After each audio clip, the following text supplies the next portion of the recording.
નમસ્કાર બાળકો, આજે આપણે રાસાયણિક ગતિકી ચેપ્ટરના JEE નીટ ગુજકેટ લેક્ચરની અંદર છેલ્લા લેક્ચરમાં છીએ, જેમાં સક્રિયકરણ ઉર્જા આધારિત MCQ ની ચર્ચા કરીશું. આર્હેનિયસ અચળાંકને લગતી પ્રશ્નો પર ચર્ચા કરીશું. તો 3-4 પ્રશ્નો મેં લખેલા છે, જેને આપણે ધીમે ધીમે સોલ્વ કરીએ. ઓકે, પહેલો પ્રશ્ન છે, પ્રક્રિયકની સાંદ્રતા વધારવામાં આવે તો શું બદલાય? તો સમજવા માટે હું એક આકૃતિ દોરું. ધારો કે આ એક પાત્ર છે, આ એક પાત્ર છે. ઓકે, આ પાત્રની અંદર 5 કણો છે, પ્રક્રિયકના 5 કણો છે. પરિસ્થિતિ એ.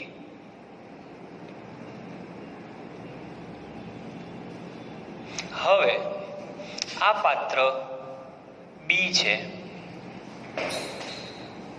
આ પાત્ર બી છે. એમાં હવે તમે સાંદ્રતા વધારી, સમજી લો બમણી કરી દીધી, 4, 5, 6, 7, 8, 9 અને 10. તો પહેલા આ લોકોની વચ્ચે અથડામણની સંખ્યા, 1 સેકન્ડમાં અથડામણની સંખ્યા ધારી લો કે 10 હશે, જેના આપણે અથડામણ આવૃત્તિ કહીએ.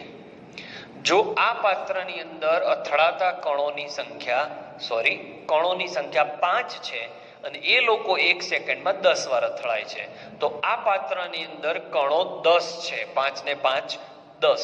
તો અહીંયા કરતા અહીંયા અથડામણ વધારે હશે. એટલે ઓબ્વિયસ વસ્તુ છે કે આમાં અથડામણ આવૃત્તિ વધારે હશે. એટલે પહેલા પ્રશ્ન, પ્રક્રિયકની સાંદ્રતા વધારવાથી શું બદલાય છે? તો પ્રક્રિયકની સાંદ્રતા વધારવાથી અથડામણ આવૃત્તિ બદલાય છે. ઓકે, બીજો પ્રશ્ન, પહેલા આનો સ્ક્રીનશોટ લઈ લો. હવે હું એને પૂછી નાખું છું. બીજો પ્રશ્ન પછી સોલ્વ કરીએ આપણે. પ્રશ્ન નંબર 2 એવું કહે છે કે 290 કેલ્વિન તાપમાને, એટલે પહેલું તાપમાન T1 બરાબર 290 કેલ્વિન તાપમાને વેગ અચળાંક K1 બરાબર 3.2 ગુણ્યા 10⁻³ અને 300 કેલ્વિન તાપમાને, અહીંયા 300 કેલ્વિન તાપમાને K2 બરાબર વેગ અચળાંક કેટલો? ઓકે, એકદમ સહેલો પ્રશ્ન છે, એકદમ સહેલો, પણ ચલાવવો પડે. MCQ છે એટલે શીખવાડીએ. તો આ જે 290 કેલ્વિન છે એ કેટલા થયા? 300. એનો મતલબ એ થયો કે ટેમ્પરેચરમાં 10 કેલ્વિનનો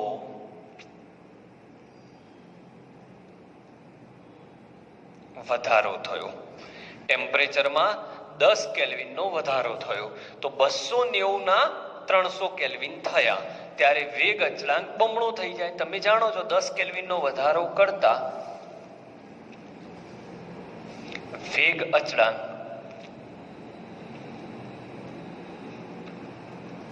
બમણો થાય, એટલે વેગ અચળાંક ડબલ થઈ જશે. એટલે K2 બરાબર 2K1.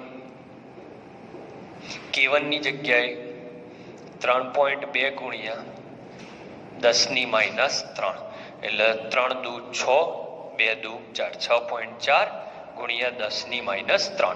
બહુ સહેલો દાખલો, પણ આપણે રકમ જોઈને છે ને પેલી મેથડ લગાવી દઈએ, log K2/K1 વાળી. એ આમાં નહીં આવે. ઓકે, લઈ લો સ્ક્રીનશોટ. ધીમે ધીમે સારા પ્રશ્નો તરફ આપણે આગળ વધીએ છીએ. ચલો સ્ક્રીનશોટ લઈ લો. ઓકે, હવે લઈએ પ્રશ્ન નંબર 3.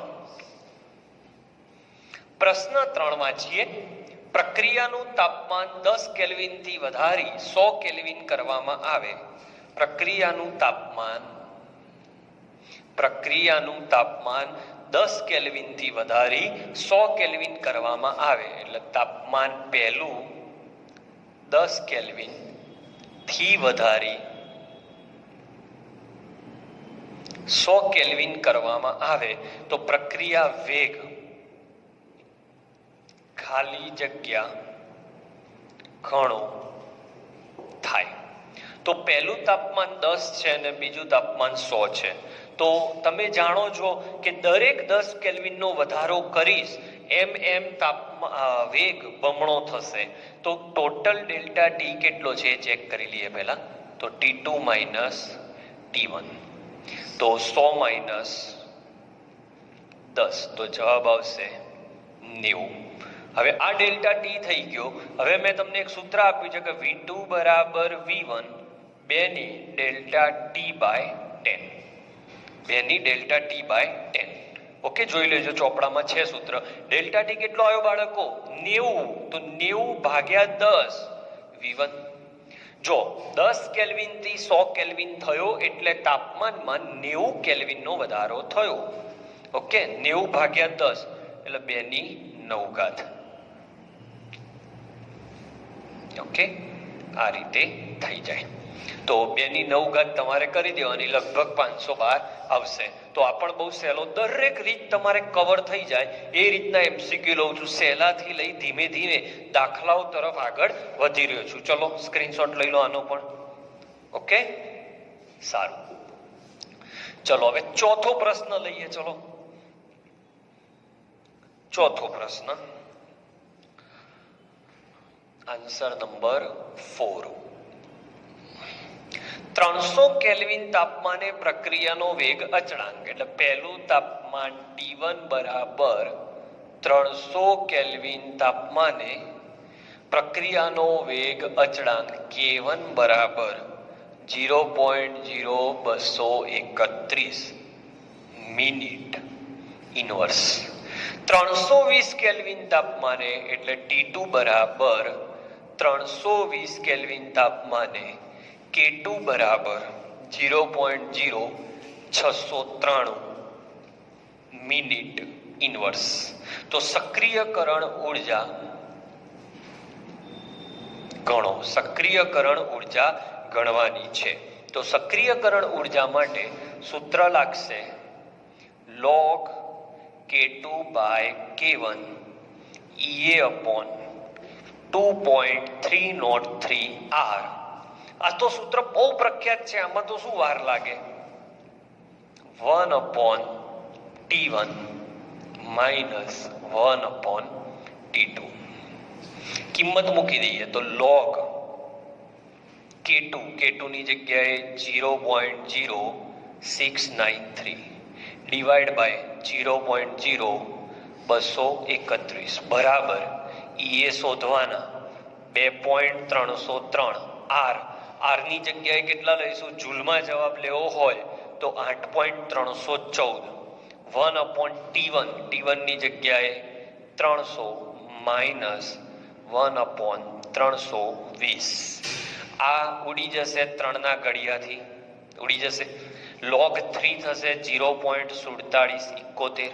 આ સામે આવે 2.303, 8.314 ગુણ્યા 320, 300 ગુણ્યા 320 ભાગ્યા આ 320 માઇનસ 300 કરશો એટલે 20 અને આખા બરાબર અહીંયા આવશે EA. ઓકે, સાદું રૂપ તમે આપી દેશો, ગુણાકાર કરીને આવી જશે, બહુ ચિંતા ના કરશો. 0 0 ગયા. જો આવી રીતે કરી દેજો 3 તરી 9, જોજો શીખવાડ દો. 3 તરી 9, 9 દુ 18, 18 ગુણ્યા 0.5 એટલે પાછા 9, 9 ઈઠ્ઠા 72 અને 72 ના ભાગ્યા 2 એટલે 36 ની આસપાસ જવાબ આવશે. એટલે 33 થી 39 ની વચ્ચે આનો જવાબ આવશે. ક્યારેક કે કેલ્સી વગર જ્યારે દાખલા ગણવાના છે મિત્રો, ત્યારે શું કરવાનું? ચલો ફરી વાર આવો. 3 તરી 9, 9 9 દુ 18, 18 ગુણ્યા 0.5 એટલે 1/2 એટલે 18 ગુણ્યા 0.5 કેટલો આવ્યો? 9 દુ 9 ઈઠ્ઠા 72 અને 72 ભાગ્યા 2. ઓકે, એટલે આવી ગયો જવાબ 36. તો સ્ક્રીનશોટ લઈ લો આનો પણ.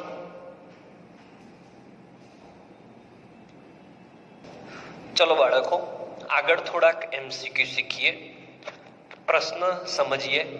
જો પ્રક્રિયાની સક્રિયકરણ ઉર્જા શૂન્ય થઈ જાય તો એનો વેગ અચળાંક તાપમાન સાથે શું સંબંધ ધરાવે છે? ફરીથી પ્રશ્ન, પ્રક્રિયાની સક્રિયકરણ ઉર્જા શૂન્ય થઈ જાય તો પહેલા તો આપણે સૂત્ર યાદ કરીએ, સક્રિયકરણ ઉર્જા અને કે વચ્ચેનો સંબંધ. તો કે બરાબર A e raise to minus E A by RT. હવે તમને રકમમાં શું કહ્યું છે બાળકો? સક્રિયકરણ ઉર્જા શૂન્ય કરી દેવાની છે, એટલે સક્રિયકરણ ઉર્જા ઈ એ બરાબર શૂન્ય કરી દીધી. હવે એ શૂન્ય આમાં કરી દીધી એટલે આ ઈની 0 ઘાત થઈ જાય. તો ઈની 0 ઘાત થઈ જાય તો અહીંયા તમારે કે બરાબર એ થઈ જાય. ઓકે, એ તો બરાબર. એનો મતલબ એ થયો કે ઈની 0 ઘાત થઈ ગઈ એટલે કે નું મૂલ્ય એ ઉપર આધાર રાખે છે, એટલે કે નું મૂલ્ય તાપમાનથી કેવું થઈ ગયું કહેવાય? સ્વતંત્ર. ઓકે, તો આપેલા પ્રશ્નનો જવાબ આવશે કે આપેલ વેગ અચળાંકનું મૂલ્ય જ્યારે સક્રિયકરણ ઉર્જા શૂન્ય થઈ જાય ત્યારે તે તાપમાનથી સ્વતંત્ર બની જાય છે. ઓકે, સ્ક્રીનશોટ લઈ લો. ચલો, ઓકે, આગળ પ્રશ્ન શીખીએ. પ્રશ્ન નંબર 6, બહુ સરસ પ્રશ્ન. નિયત તાપમાને પ્રક્રિયાની સક્રિયકરણ ઉર્જા ઈ એ. જવાબ આપી રહ્યો છું 6નો.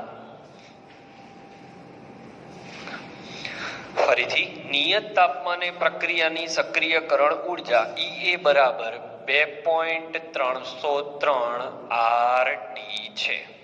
ઓકે, વેગ અચળાંક અને આર્હેનિયસ અચળાંકનો ગુણોત્તર શોધો.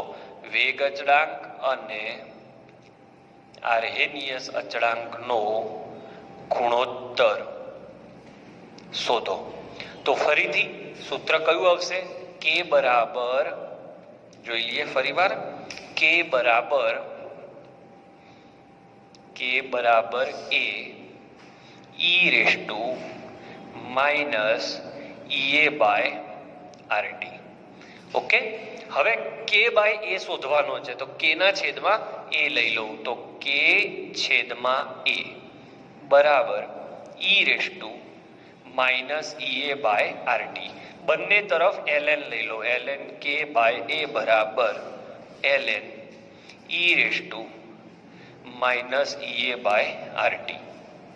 આ પદ આવી જાય આગળ તો ln કે બાય એ, આ આખું પદ આગળ આવી જાય એટલે ln ઈ નીકળી જાય. તો ln ઈ જતો રહે કારણ કે ln ઈ નું મૂલ્ય 1 થાય. ઈએ બાય આરટી જોતા રહેજો. હવે ln ને કન્વર્ટ કરું લોગમાં તો 2.303 log કે બાય એ. કારણ કે ln ને લોગમાં કન્વર્ટ કરો ત્યારે 2.303 વડે ગુણાય.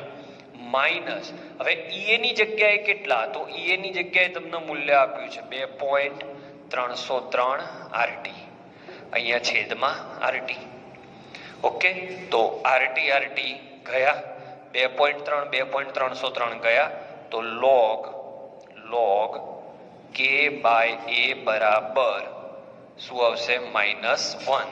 તો કે બાય એ બરાબર 10⁻1. કે બાય એ બરાબર 10⁻1. ક્લિયર?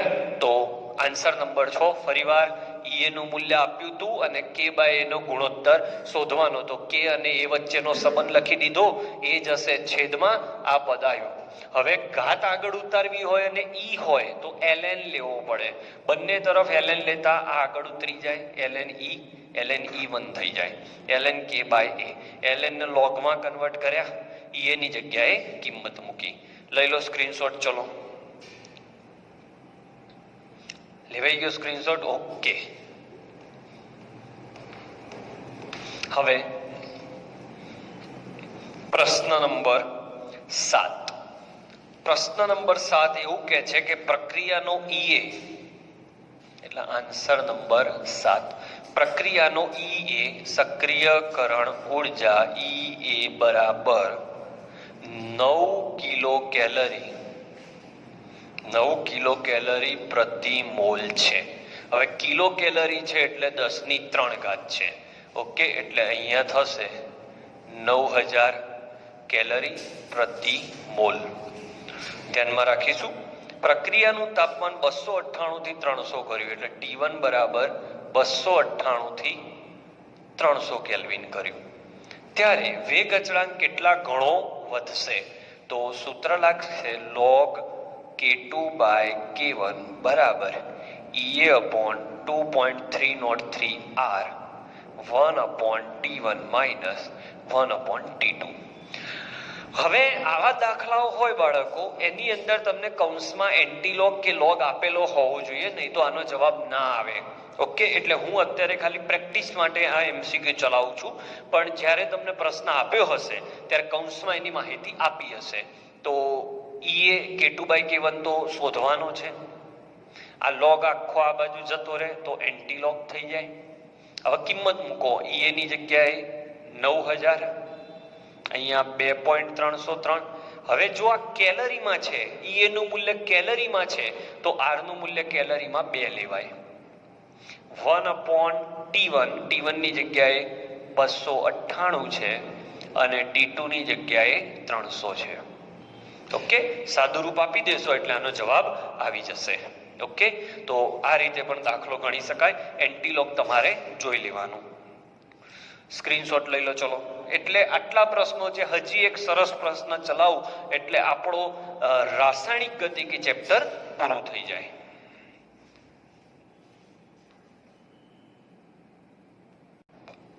ચલો, સૌથી અગત્યનો એટલે કે IMP પ્રશ્ન. બે પ્રક્રિયાઓ માટે વેગ અચળાંક અનુક્રમે આટલા છે, તો K1 બરાબર K2 ક્યારે થાય? તો સાચું કહું તો પ્રશ્નમાં જ જવાબ આપી દીધો છે કે K1 બરાબર K2 ક્યારે થાય. તો અહીંયા હું લખી દઉં. ચલો ભાઈ, K1 બરાબર K2. K1 ની જગ્યાએ આવા દો. શું આવશે? બોલો બોલો. 10⁻16 e -2000 ભાગ્યા T બરાબર K2 ની જગ્યાએ 10⁻15 e -1000 ભાગ્યા T. ઓકે, હવે અહીંયા 10⁻15 અને 10⁻16 ઉડી ગયા એટલે 10 વધ્યા. સામે e-1000 ભાગ્યા T છેદમાં e-2000 ભાગ્યા T. તો 10 બરાબર આ પદ આવશે ઉપર, એટલે માઇનસ માઇનસ પ્લસ થઈ જશે. એટલે -1000 T માંથી +2000 T થાય તો અહીંયા આવશે 1000 ભાગ્યા T. હવે મેં કહ્યું તું E ની ઘાત હોય તો ln લેવાના. તો ln 10 બરાબર શું આવશે? ln 10 બરાબર 1000 T ln E. ઘાત આગળ ઉતરી જાય અને ln E નું મૂલ્ય 1, એટલે આ ભૂલી જાઓ. ln 10 નો લોગમાં ફેરવો એટલે 2.303 log 10 બરાબર 1000 T. ઓકે, log 10 થઈ જાય 1, તો T બરાબર 1000 ભાગ્યા 2.303. ઓકે, આ તમારો જવાબ. તો આ સાથે રાસાયણિક ગતિકી ચેપ્ટર અહીંયા પૂરું થાય છે. પૂછાયેલા પ્રશ્નો મોડર્નમાં કે અન્ય બધા પબ્લિકેશનમાં આપેલા હોય એમાંથી સોલ્વ કરજો. જે ના આવડે એ મને જણાવજો, આઈ વિલ સોલ્વ ઇટ. તો આ સાથે રાસાયણિક ગતિકી ચેપ્ટર સંપૂર્ણપણે અહીંયા પૂરું થાય છે.